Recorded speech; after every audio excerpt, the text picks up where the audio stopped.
But we thought that we need to get a faculty in place. Like any university, academy is known by its faculty. That's the core strength that the institution must have. So we reached out, headhunted, and picked out the best possible resource that we could lay our hands on in the country, and got judges from various tiers also. We have district judges, additional session judges, as well as civil judges who've come out here to teach, and we've picked them up from across the country, and we'll be one person from Balochistan will be joining us soon once we have vacancy. So we have a mix of faculty from all over the country, but one of the best 11 people that we have in the country is the faculty now. We have a faculty of 11.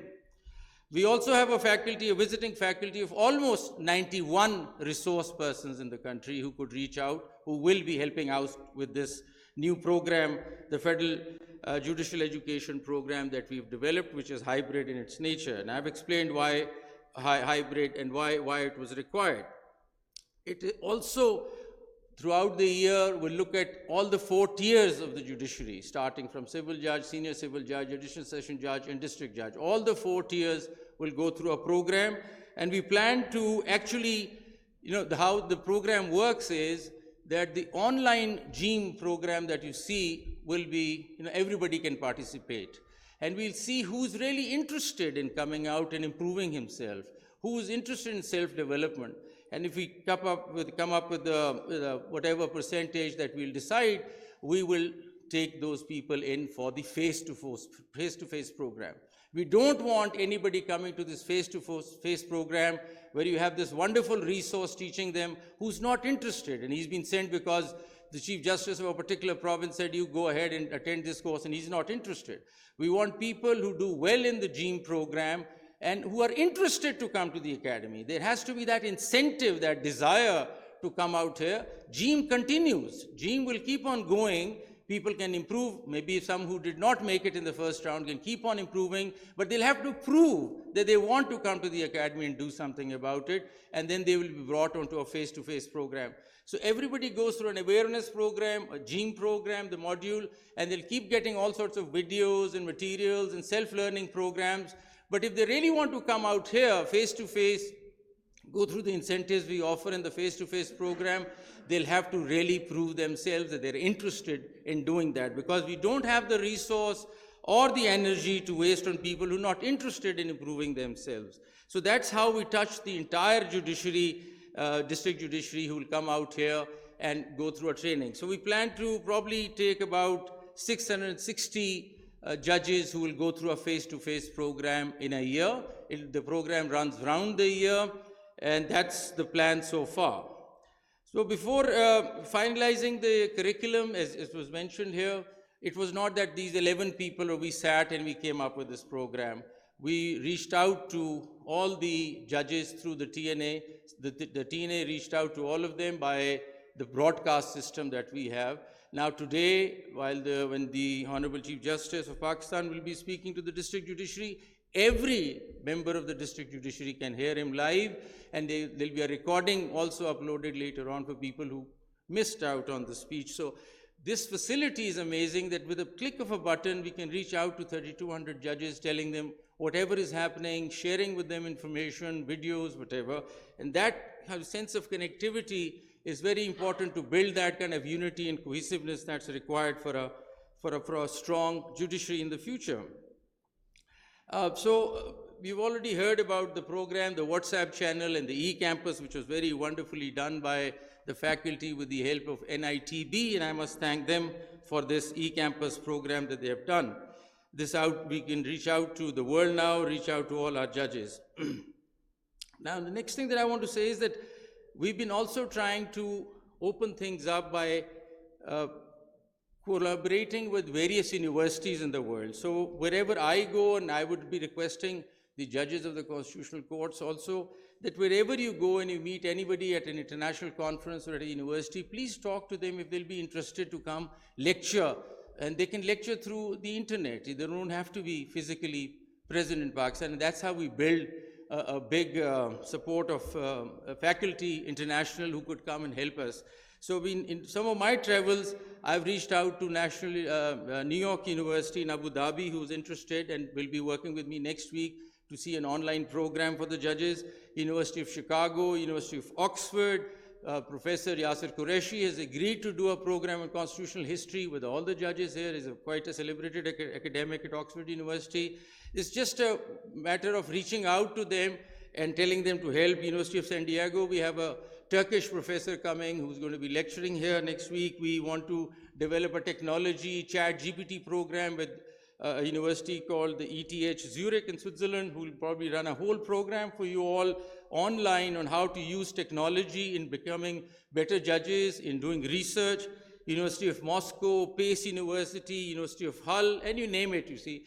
And the list keeps growing only if we can all, put in a word wherever we're traveling to see if they can help us out in Pakistan for a lecture. And that's not difficult. And I've seen the interest is amazing. Whoever I've spoken to, they've been very interested in helping out the academy. They said, we have a program, we would love to lecture, we would like to come on a Zoom talk. I also want to thank that we've also gone ahead and partnered with a lot of international development organizations. UN Women, I must thank them for even organizing this program that we are going through right now. The US State Department, the International Narcotics and Law Enforcement Agency, the International Red Cross, and you name it, and it goes on. And we're trying to partner with all these people. They're providing us human resource, they're helping us out in developing our programs. There's a lot of strength there, there's a lot of wisdom that they carry. So that is another partnership that goes on the side. And I must thank the National IT Board, the Ministry of Information Technology, Government of Pakistan for their endless support and for making this institution really exciting the way it is now. I must, with special thanks to an institutional governance expert, Shersha Khan, who sits here, who's been at the World Bank, who has given us great free support, professional support, and I've sat through some of his sessions where he's told us how to build an institution, and that's been amazing. And I want to give a big hand to Shersha Khan. I think he's been amazing. So now I just want to announce a few things which will be important, and I think some of the Honorable Chief Justices of the provinces are here, and this is important for them because this program cannot function in the provinces because the judges are going to come from provinces to the Federal Judicial Academy. So their understanding of this program will be appreciated. Now, first of all, the nominations, as in the past, were done by the Chief Justices of the respective courts. That's not going to work this time. The nominations will come from whoever qualifies in the GEAM program. So we will be sending names out, FGA will send names out to the high courts that these 5 people we need for a course to come from Balochistan or come from Sindh or whatever. And I'll really appreciate if the Honorable Chief Justices were to honor that request because that's a merit-based program. We want those names who've qualified the GEAM program to come and work for us or to go through a face-to-face program. So that's one paradigm shift. Nominations come from us. Then we're also doing a talent profiling system. So anybody who comes here doesn't come for fun. I mean, there will be a lot of fun also, but they should not think that this is vacation. Chalo Islamabad chale zara chutti manaye, jo hota tha. So that's not how it is. We want you to have fun, enjoy, but at the same time learn. So this time we're putting a scorecard. Everybody who goes through a program, there's a scorecard that's going to be recorded. That's called the talent profiling.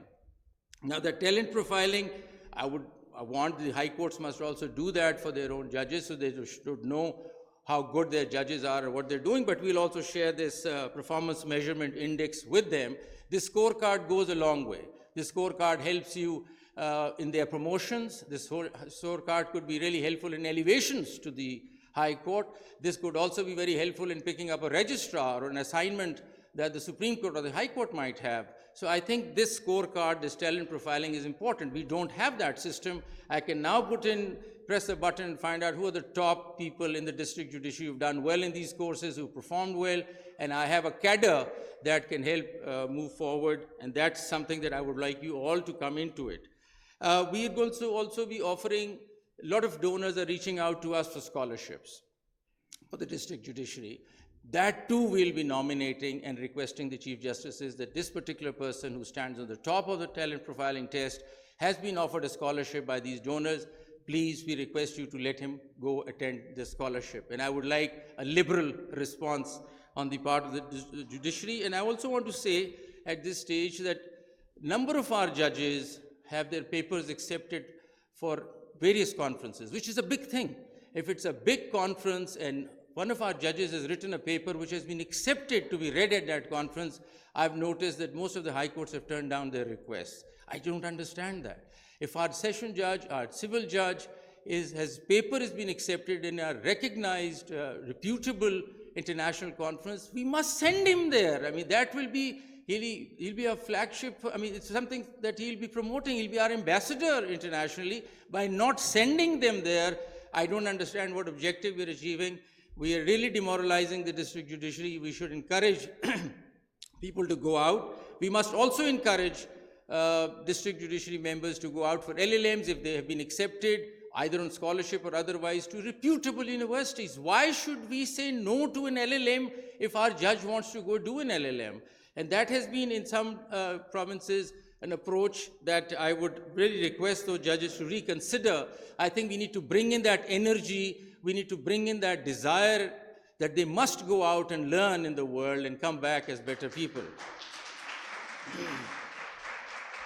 I would also request, we've done that at the High Court in Lahore, that the law clerkship program should also consider civil judges or judges from the district judiciary to come out and work at the high courts. I've had a personally amazing experience with them at the Supreme Court, but that is also another forum where you can get to meet your district judiciary, meet the members of the district judiciary and help them, improve and get to another level. So a lot will depend now on what is the response of the judges of the Constitutional Court towards the district judiciary. So my, one liner that if I want to say today is that we must communicate, we must reach out to them and give them a pat on the back. They can do wonders, I tell you, they can do wonders. In the end, I just want to thank the Honorable Chief Justice of Pakistan for his vision and desire to improve the quality of judicial education. I want to thank each and every member of the wonderful faculty that we've had here under the stewardship of the dynamic Director General for making this happen. This requires support and patronage from judges of the Constitutional Court, and I request every judge from the Constitutional Court to support this program, be a part of it. Thank you all for all your support. Thank you.